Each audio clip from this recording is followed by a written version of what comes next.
সাভারের সড়ক মহাসড়কে বেড়েছে ব্যাটারি চালিত অবৈধ থ্রি হুইলারের দৌরাত্ম্য। প্রতিনিয়তই ঘটছে দুর্ঘটনা। এ বিষয়ে বিস্তারিত জানাতে যুক্ত হচ্ছেন সহকর্মী দেওয়ান ইমন। ইমন, এ নিয়ে হাইওয়ে পুলিশ কোনো পদক্ষেপ নিয়েছে কিনা জানাবেন?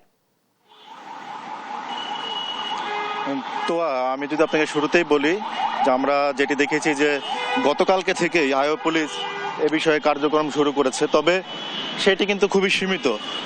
আপনি দেখছেন যে এখনো কিন্তু এই যে ঢাকা রিচা মহাসড়ক সেখানে দাপিয়ে বেড়াচ্ছে থ্রি হুইলার, এবং এই সংখ্যাটি কিন্তু প্রকট আকারে ধারণ করেছে। এটি যেহেতু শিল্পাঞ্চল, এই শিল্পাঞ্চলে প্রতিনিয়তই এই থ্রি হুইলারের কারণে ঘটছে নানা ধরনের দুর্ঘটনা, এবং এটি দিন দিন বেড়েই চলছে। হাইওয়ে পুলিশ যেটি বলছে যে তাদের যে কার্যক্রমটি তারা হাতে নিয়েছে সেটি চলমান রেখেছে, কিন্তু সেটি কিন্তু খুবই সীমিত পরিসরে, যে কারণে এটি কিন্তু কোনোভাবেই নিয়ন্ত্রণ করা সম্ভব হচ্ছে না। আপনারা দেখতে পাচ্ছেন যে সড়কে এভাবে দাঁড়িয়ে থাকার কারণে এই সমস্ত থ্রি হুইলারের কারণে প্রতিনিয়ত যানজটের যে যানজট এখানে লেগেই আছে। পাশাপাশি যেহেতু শিল্পাঞ্চল এই অঞ্চলটি, সেই কারণে এখানে লক্ষ লক্ষ মানুষের প্রতিনিয়ত যাতায়াত। এই পথ ধরেই কিন্তু প্রতিনিয়ত শিল্পাঞ্চলে যারা শ্রমিকরা রয়েছেন তারা যাতায়াত করেন, এবং এটি কিন্তু তাদের দুর্ভোগের একটি বড় কারণ হয়ে দাঁড়িয়েছে।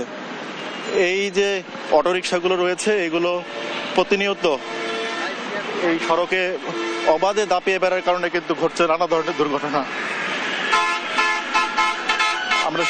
আমরা যারা হাইওয়ে পুলিশ রয়েছে তাদের সাথে কথা বলেছি, তারা বলছেন তাদের যে কার্যক্রমগুলো সেটি তারা অব্যাহত রেখেছেন। পাশাপাশি হাইওয়ে পুলিশ যেটি বলছেন যে আগামীতে যেন এরা কোনোভাবেই সড়কে দাপিয়ে বেড়াতে না পারে সেই বিষয়ে কিন্তু তারা কঠোর অবস্থান নেবেন, এবং যারা পথচারী রয়েছেন তারা যেমনটি বলছেন যে কঠোর বল প্রয়োগ না থাকার কারণে কিন্তু এই ধরনের যানবাহনের যেই অবাধ বিচরণটি এটি বেড়ে চলেছে।